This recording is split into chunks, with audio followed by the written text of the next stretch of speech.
Bismillahirrahmanirrahim. Hai, Assalamualaikum. Welcome back to Cengkeh Channel. Terima kasih korang kerana sentiasa memberi support untuk channel ni. Terima kasih akak ucapkan kepada yang selalu join live chat kami, yang selalu beri komen-komen positif dan kata-kata semangat kepada tim kami. Dan terima kasih yang tak terhingga juga kepada yang sentiasa orang kata menanti dan menanti lagi untuk konten-konten akak yang seterusnya. Hari ini akak nak sampaikan satu pengalaman yang dikongsikan oleh subscriber, di mana pengalaman ni telah dialami oleh bapa kepada subscriber tersebut. Pengalaman seorang penggali kubur. Kalau korang nak tahu apa yang hendak disampaikan, korang stay dengan akak. Bismillahirrahmanirrahim. Qul a'udhu birabbil falaq min syarri ma khalaq wa min syarri ghasiqin idha waqab wa min syarri naffathati fil 'uqad wa min syarri hasidin idha hasad.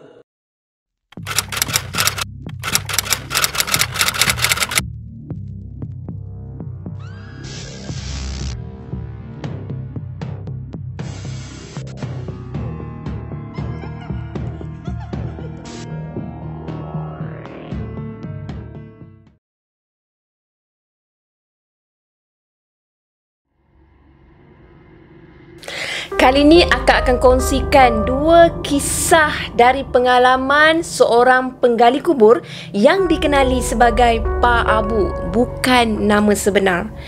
Kejadian kisah ni berlaku dalam tahun 1990-an.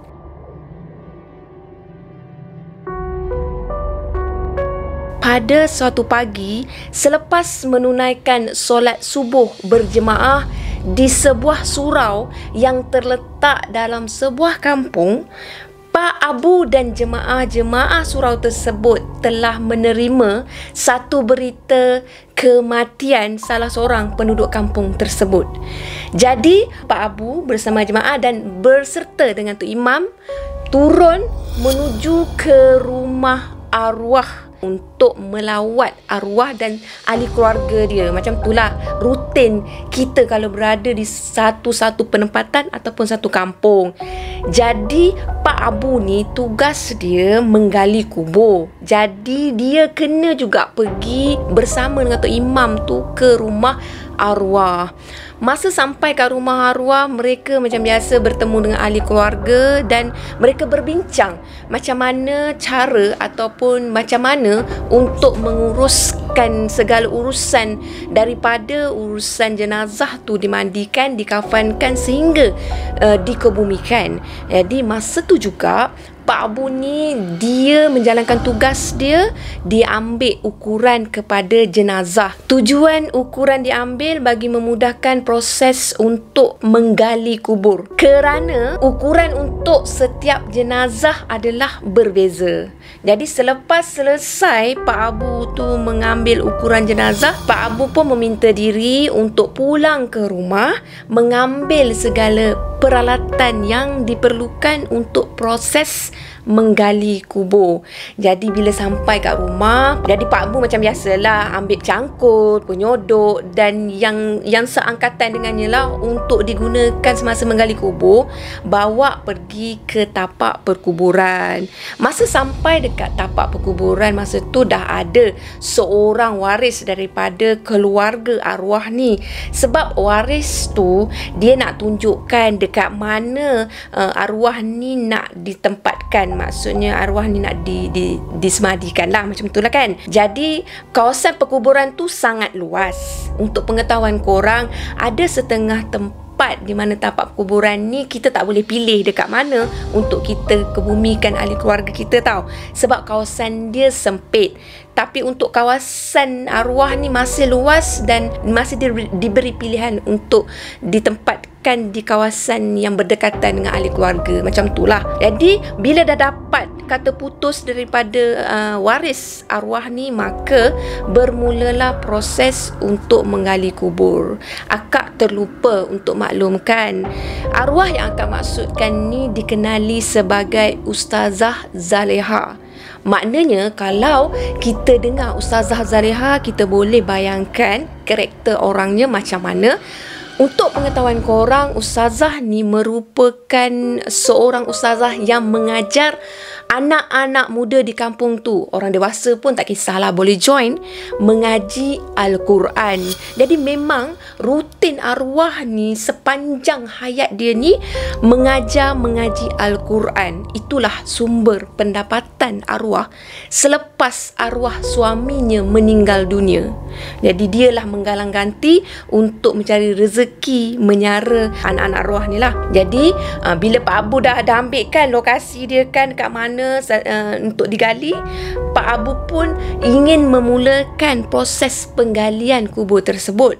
Pada awalnya, semasa sampai di tapak perkuburan tu, Pak Abu dia tengok cuaca masih lagi dalam keadaan yang baik. Maksudnya selepas subuh tu bukanlah dalam keadaan tanah masih gelap apa semua kan. Ambil masa lebih kurang pukul 7:30 tu dah start dah. Pak Abu dah start dah gali semua. Jadi masa tu cuaca okey lagi. Tapi selepas tu hujan renyai mula turun tau.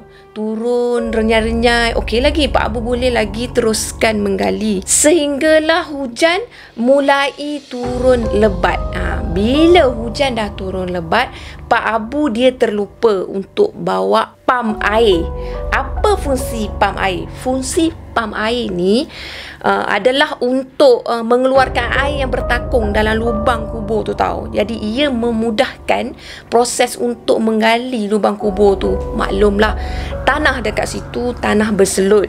Jadi bila hujan turun tanpa henti, maka kemungkinan tebing dia tu macam runtuh, ataupun air tu masuk dengan banyak bertakung sehingga menyebabkan tanah berselut tu sukar untuk digali tau. Jadi Pak Abu ni dia start motor dia balik semula kat rumah dia. Dia pun pergi ambil pam air tu, bawa balik semula ke kubur tersebut, mana kubur yang sedang digali tersebut tau. Jadi Pak Abu meneruskan lagi proses untuk menggali kubur sehinggalah proses tu melepasi pinggang Pak Abu tau.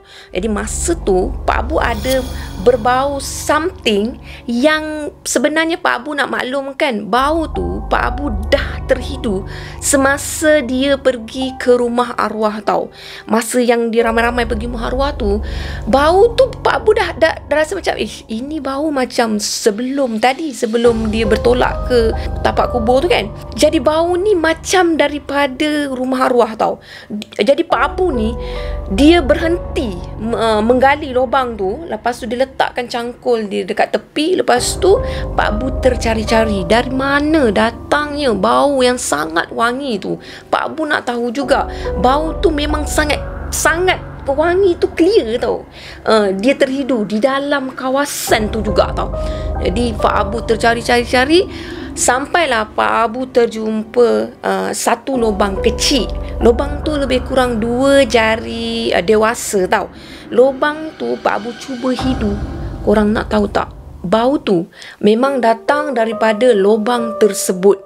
Ia jadi satu perkara yang pada Pak Abu, perkara yang istimewa pada Pak Abu sebenarnya. Jadi Pak Abu meneruskan menggali kubur. Jadi selepas Pak Abu meneruskan proses untuk menggali kubur, sampailah hujan sebenarnya semakin lebat dan semakin lebat. Sepatutnya kan, kalau dalam keadaan hujan yang semakin lebat, baju Pak Abu ni sepatutnya dah basah lencun. Baju Pak Abu diakui memang basah, tapi tak melencun. Malah Pak Abu bagi tahu kat situ, kubur, maknanya dalam kubur tu langsung tak ada air. Waimah setitis air pun memang tak ada. Memang misteri, sangat-sangat misteri. Orang kata itu satu perkara yang ajaib lah. Kita fikirkan sebab Kalau hujan yang mencurah-curah lebatnya ni, kebiasaannya akan berlaku takungan air di kawasan lubang. Terutama pula lubang yang sedang digali. Dah tentu tanah tu fresh. Bila dia fresh, air hujan tu akan bawa tanah tu masuk ke dalam lubang tu. Tapi ajaibnya, lubang tu tak ada air. Itu yang peliknya. Jadi dengan bacaan Bismillahirrahmanirrahim, akak tak maklumkan tadi daripada awal, memang Pak Abu ni dia suka sebut Bismillahirrahmanirrahim setiap kali ingin menjalankan apa-apa tugas.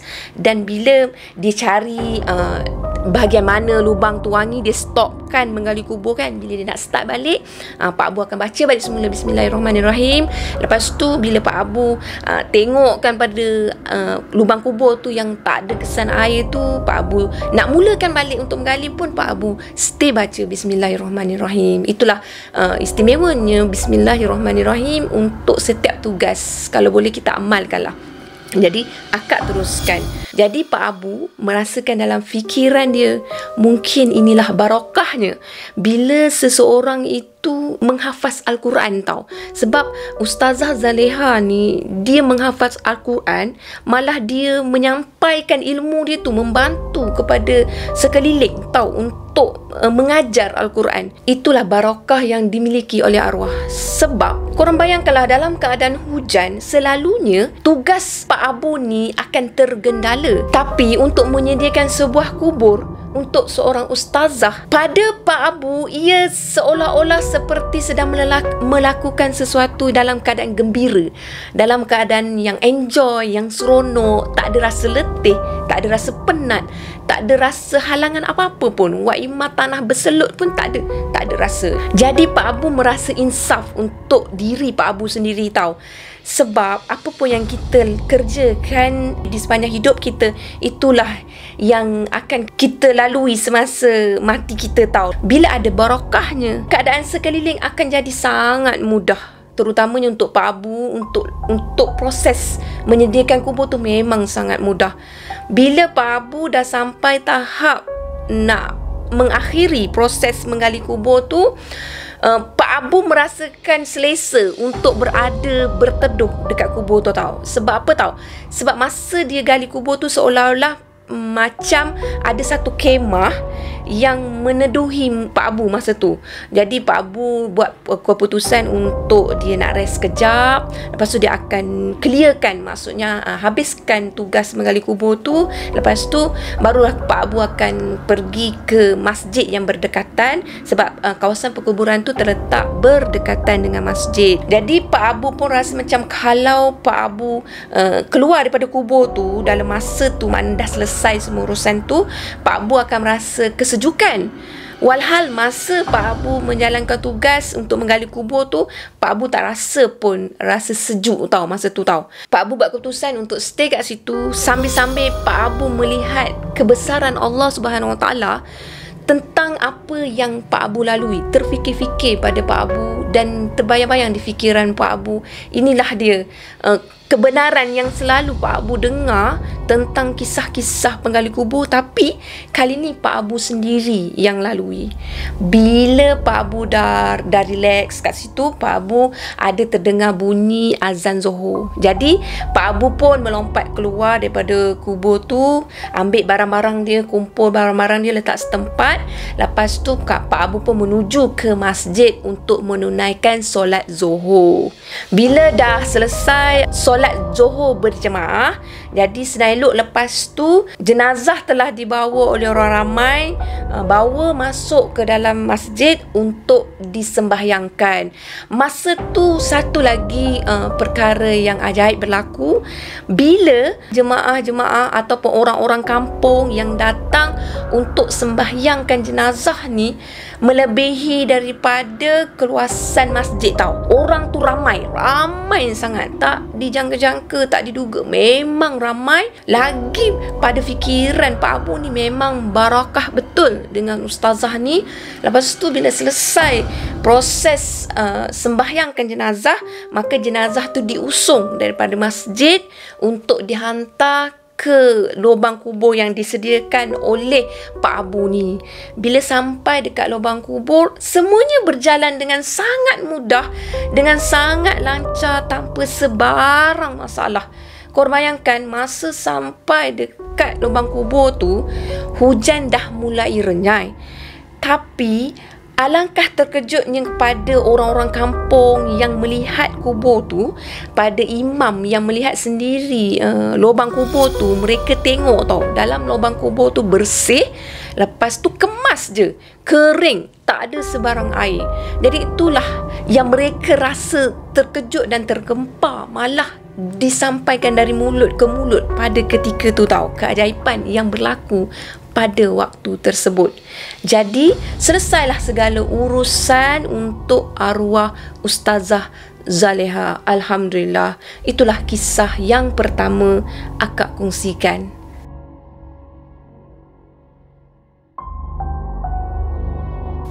Untuk kisah yang kedua berlaku di awal tahun 90-an, di mana pada masa tu ada satu projek untuk membina sebuah wisma kerajaan yang akan dibina di dalam sebuah bandar di kawasan tersebut. Akak tak sebut kawasan tau. Jadi untuk melaksanakan pembinaan wisma tersebut, kawasan tu perlu dikliarkan, dibersihkan, kerana kawasan tersebut mempunyai pokok-pokok yang sederhana saiz dia dan juga mempunyai semak samun.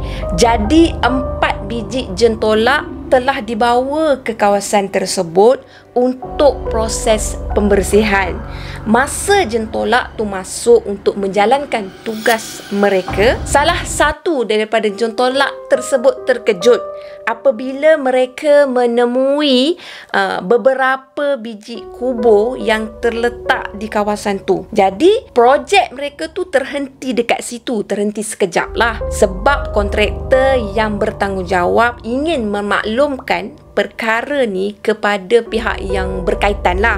Jadi bila dibincangkan dengan pihak yang berkaitan tu, mereka pun buat keputusan untuk melihat kawasan perkuburan ataupun kawasan masjid yang terletak berdekatan dengan kawasan perkuburan lama tu. Sebab akak lupa cakap, kubur yang ditemui itu merupakan kubur yang sangat lama tau. Jadi bila berlaku perundingan di antara pihak yang terlibat dengan pihak masjid yang berdekatan, makanya pihak masjid berdekatan bersetuju untuk mengalihkan kubur tersebut daripada kawasan kubur lama tu kepada kawasan kubur baru yang terletak berdekatan dengan masjid yang akak masukkan tadi. Jadi untuk melaksanakan proses ni, pihak masjid perlu turun ke tapak perkuburan lama bersama dengan pihak yang berkaitan untuk berbincang apa yang nak dibuat, macam mana kita nak buat, apa proses yang perlu dilakukan, lebih kurang macam itulah. Jadi bila mereka dah pun berada di situ, makanya dekat situ masjid yang akak maksudkan ni dia mengenali dengan Pak Abu. Pihak masjid tu mengajak Pak Abu ni sebab Pak Abu ni kan penggali kubur yang mahir. Jadi Pak Abu diajak turut serta dalam perjumpaan tersebut. Bila perbincangan dilakukan, perbincangan demi perbincangan, maka mereka pun bersetuju untuk mengalihkan kubur lama tersebut ke kubur baru, kubur di masjid tu dalam tempoh yang agak cepatlah, sebab kontraktor nak jalankan tugas ni kalau boleh janganlah bertangguh terlalu lama. Jadi mereka perlukan jawapan daripada pihak untuk mengalihkan kubur ni berapa lama agaknya masa yang diperlukan untuk proses tersebut. Jadi Pak Abu ni dia bernilai bersama dengan 3 lagi pembantu dia. Maknanya 3 pembantu dia ni pembantu yang juga mahir dalam proses mengalihkan jenazah dan juga menggali kubur. Jadi bila dah dibincangkan, jadi Pak Abu memberi keputusan untuk mengambil masa lebih kurang sebulan untuk mengalihkan kubur-kubur tersebut. Akak nak bagi gambaran pada korang bahawa kubur-kubur lama dekat situ jumlahnya lebih kurang 100 tau. Sebab dinilai melalui batu-batu nisan dan juga batu-batu sungai yang masih lagi ada terletak pada kubur tersebut. Tapi ada juga kubur-kubur yang kosong, yang memang tak ada ditanda dengan apa-apa pun. Jadi secara kasar dinilai lebih kurang hampir 100 kubur yang perlu dialihkan dalam masa yang Pak Abu bagi jaminan tadi, dalam masa sebulan. InsyaAllah boleh diselesaikan dalam masa sebulan atau lebih sikit lah, takkan lama.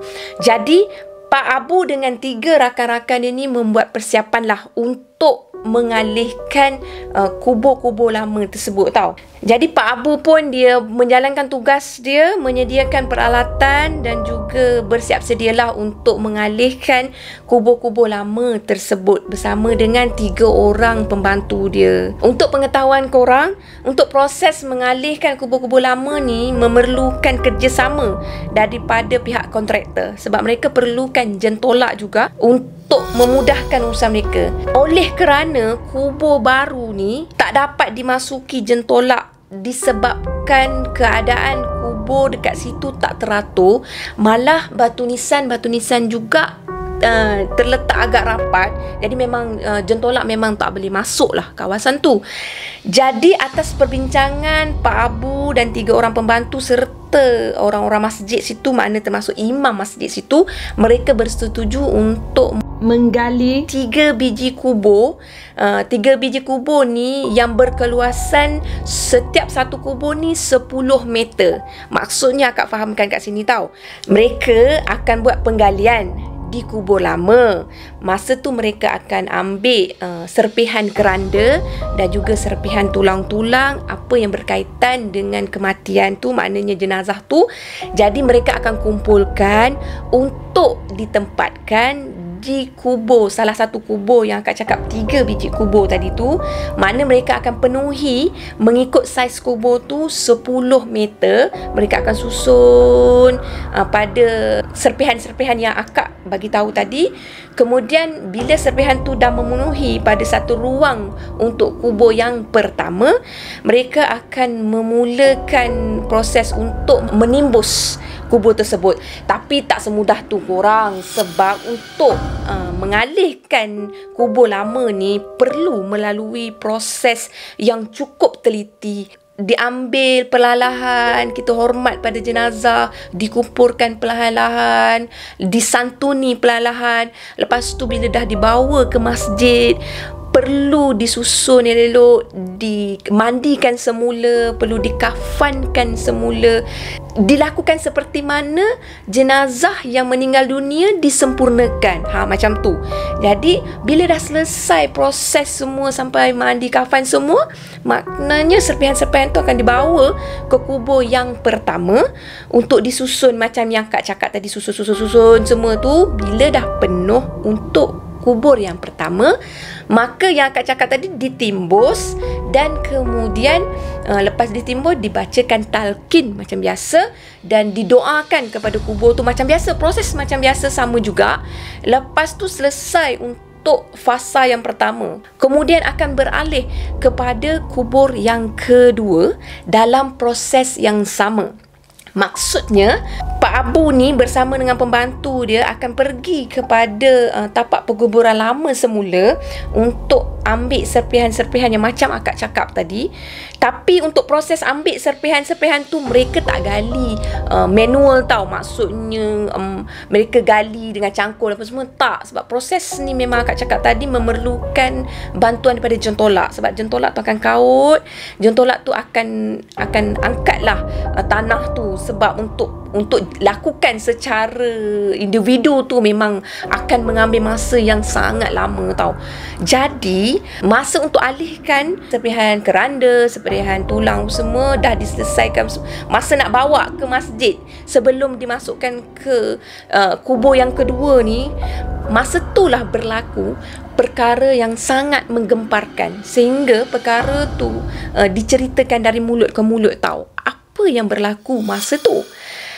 Masa tu salah seorang daripada pembantu Pak Abu ni, dia ternampak ada satu jenazah yang masih sempurna yang terletak betul-betul di dalam kubur yang dah digali jentolak tu tau.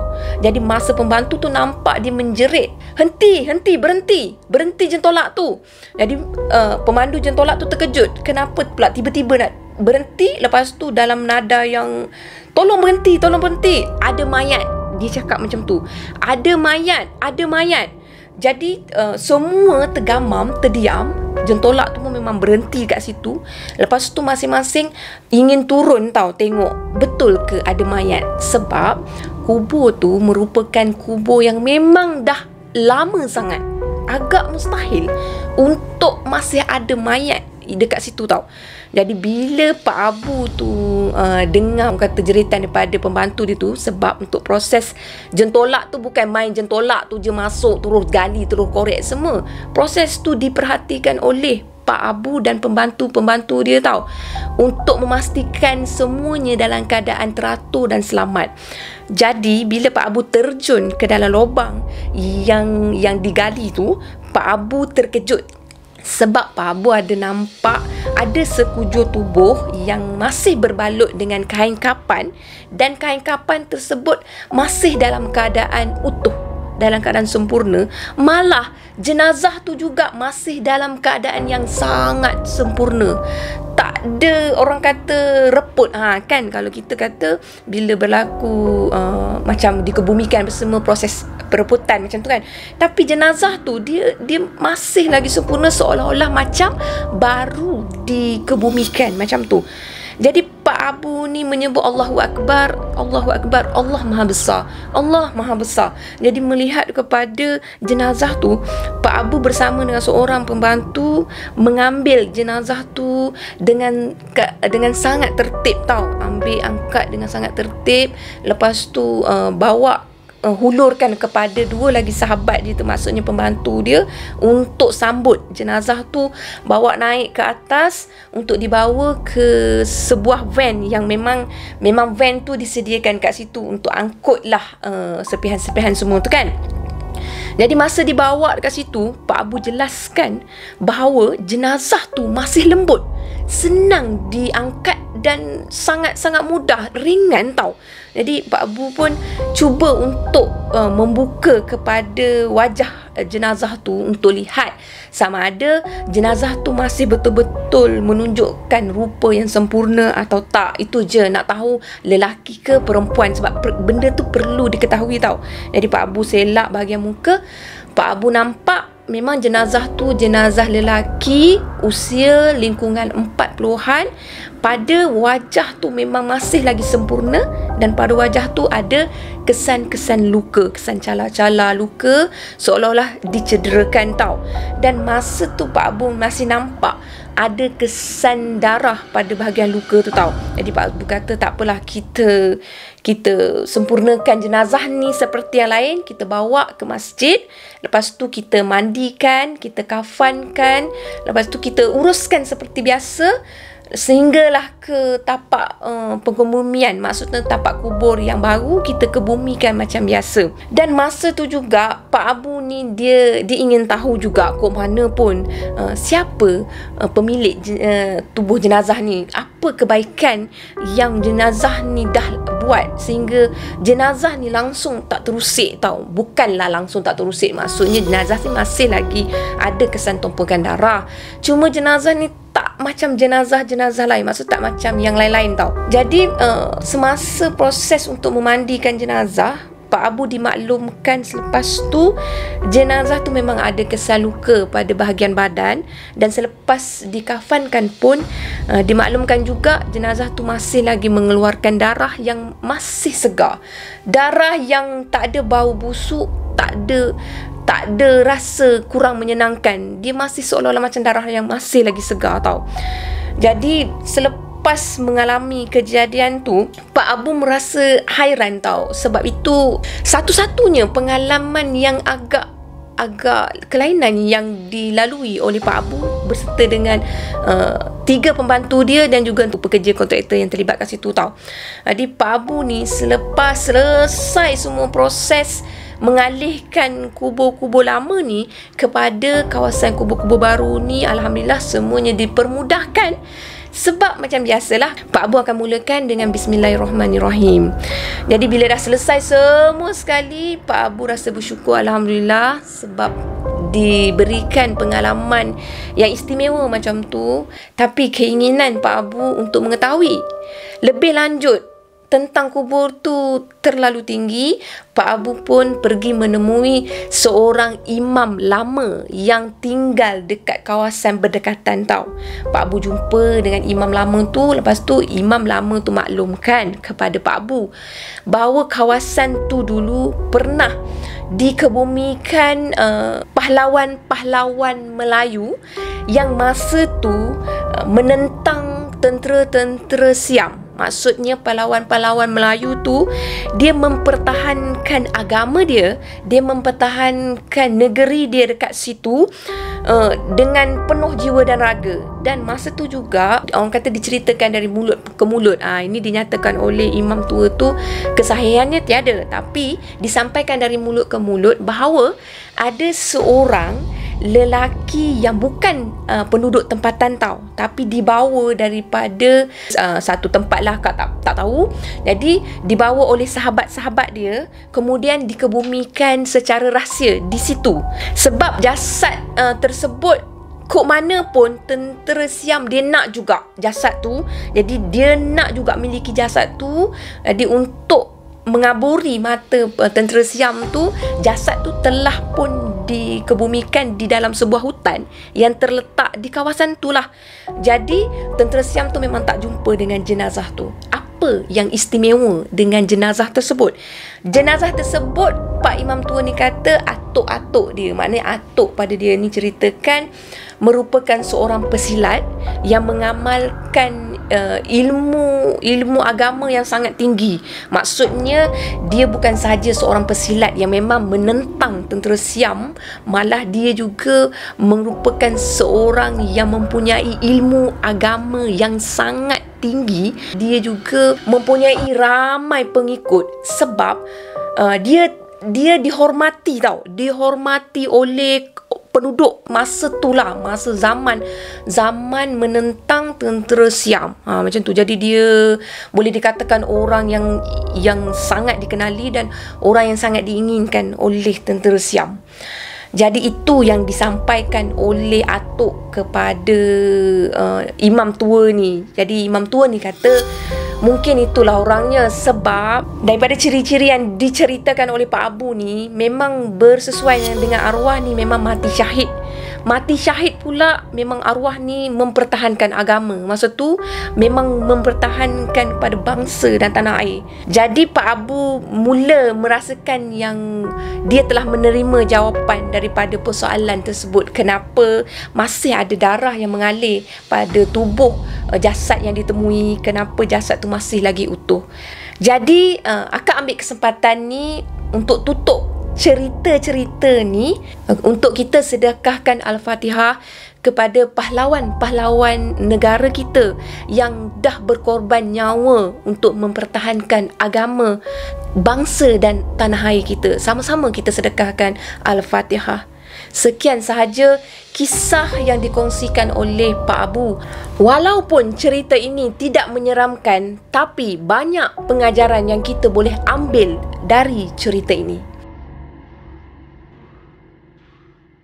Untuk pengetahuan korang, istimewanya perkongsian pada kali ni, akak menerima satu permintaan daripada subscriber yang share kisah pada kali ni, di mana subscriber tu nak akak sampaikan kata-kata daripada beliau. Akak bacakan semula tau, kata-kata daripada beliau. Ni akak baca betul-betul dari apa yang ditulis. Ayatnya berbunyi macam ni.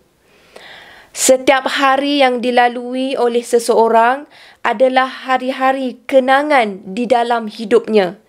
Dan hari-hari tersebut takkan berulang lagi dalam hidupnya. Seseorang yang telah pergi membawa segala kenangan-kenangan ke kuburan sana. Sementara kita yang masih hidup tetap menyimpan kenangan tersebut di dalam lipatan kenangan. Akak tak boleh nak izinkan apa yang cuba disampaikan. Tapi akak yakin ada sesuatu di sebalik kata-kata ni.